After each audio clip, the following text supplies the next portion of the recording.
to be fair, that pipeline is adding 0.5% to our country's collective GDP. Like, that is not nothing. That I'm interested in seeing built is a new pipeline, a bitumen pipeline to the Northwest BC. Canada is a country that used to build big things, but in recent decades, it's become too difficult to build in this country. British Columbia just triggered a bombshell showdown across Canada with pipeline proposal that could pump $20 billion a year into Canada's economy, and Alberta's the one driving it. This isn't some vague idea. It's a full-scale corridor straight to the Pacific, backed by Indigenous ownership, private investors, and full support from Saskatchewan and Manitoba. But while the rest of the West is ready to move, BC's still dragging its feet, and Alberta's made it clear they're not asking for permission anymore. Let's back up for a second. For decades, Canada's oil industry has been stuck in a chokehold, digging up billions in Alberta, only to watch 90% of it get funneled straight to the US, while new pipeline projects got buried in red tape and court drama. Alberta has been very clear that a bitumen pipeline up through Northwest BC would significantly impact the economy and GDP of Alberta and Canada, and is one of our top priorities. And now, Alberta's officially done waiting. And that's exactly why Alberta isn't wasting another second waiting for BC to make up its mind. Danielle Smith just hit the gas on what she's calling a generational project, and honestly, she's not wrong. This isn't some shiny pipeline render for the press. It's a full-blown export corridor, starting in Alberta's oil sands and charging straight to BC's Pacific ports like Prince Rupert and Kitimat. We're talking 1 million barrels of heavy oil every single day, with a price tag that prints $20 billion a year, year after year. And here's the kicker. It's not just oil. This plan includes new rail lines, LNG terminals, propane pipelines, a full energy highway built to move Canada's resources faster than Ottawa can schedule a press conference. Saskatchewan and Manitoba already said yes. And let's be honest, this was never just about oil. It's about the fact that Canada, a country sitting on one of the largest energy reserves in the world, still can't figure out how to sell it without asking for permission. Nearly 90% of our crude still flows south to the US, where it's bought cheap, refined, and then, just to complete the joke, sold back to us. That's not a trade relationship. That's dependency, dressed up as diplomacy. Now Alberta's saying enough is enough. With the port-to-port corridor, they're not just building a pipeline, they're building an escape route. A direct line to the Pacific where Canadian resources can finally reach global markets without being strangled by American middlemen or Ottawa's climate sermons. Prince Rupert and Kitimat could ship barrels to Asia in 10 days. 10. Meanwhile, Ottawa still can't figure out how to build a road without a decade-long impact study. And here's the proof it works. LNG Canada just started shipping from Kitimat, and it's already beating US terminals in cost and speed. So no, this corridor isn't about drilling more. It's about finally acting like a country that knows what it's sitting on and stops apologizing for using it. I'm saying that I'm going to convince David Eby of it because I know that this is good for the country. I know that he's on Team Canada, and I can't imagine in the end that if we meet the issues that have been raised by British Columbia, that he would go off Team Canada.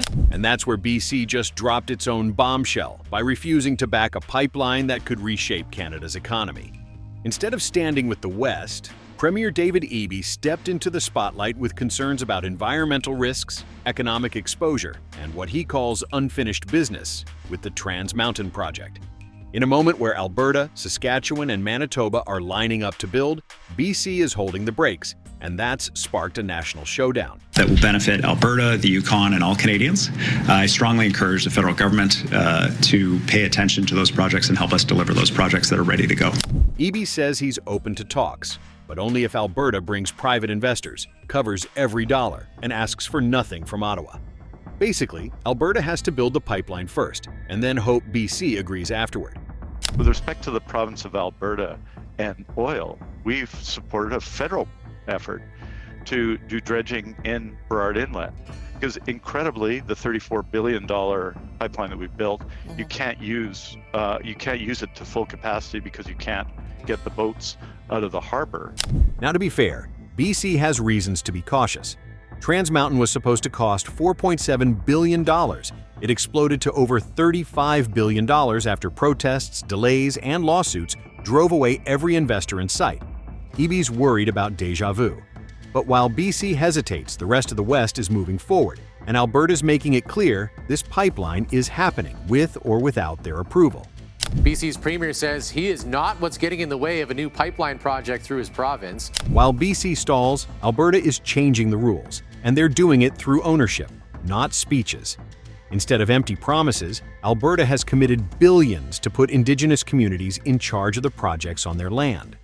Through the Indigenous Opportunities Corporation, $750 million is already invested, and another $3 billion is on the way. These aren't side deals. These are full equity stakes, where First Nations don't just participate, they lead. It's a shift that can't be ignored. The Indigenous groups aren't waiting for government approval or press releases.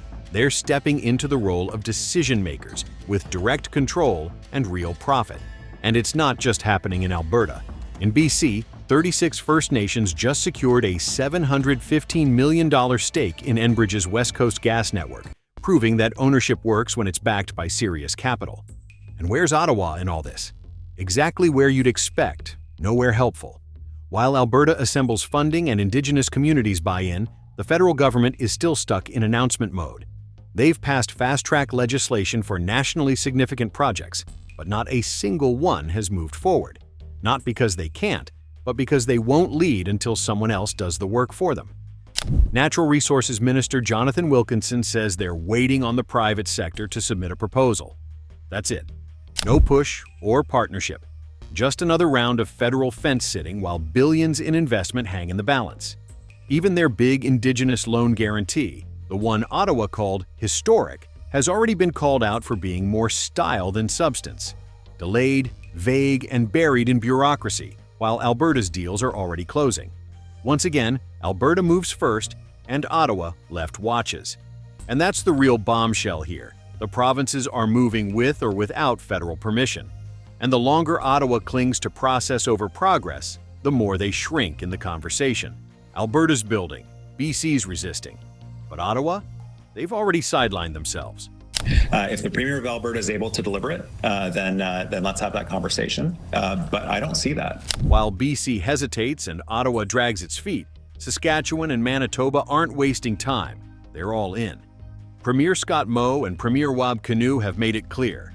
They see the port-to-port corridor as more than just Alberta's win. It's a regional power play, one that opens the floodgates for exports in oil, gas, agriculture, and mining, and finally gives the prairies a direct path to global markets. But the fact of the matter is where we lose financially with respect directly to pipelines and lack of pipeline access, if you will, is we lose $2.6 billion to our economy here in the province each and every year just simply due to the oil differential. They're not holding press conferences. They're clearing the path.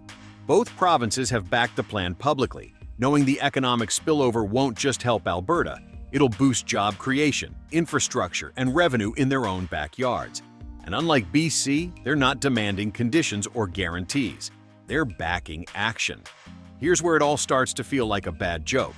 While Alberta is fighting to build pipelines that would deliver cleaner, regulated Canadian oil to global markets, Canada is still importing crude from countries like Venezuela and Iran, two regimes with some of the worst human rights records and environmental standards on the planet.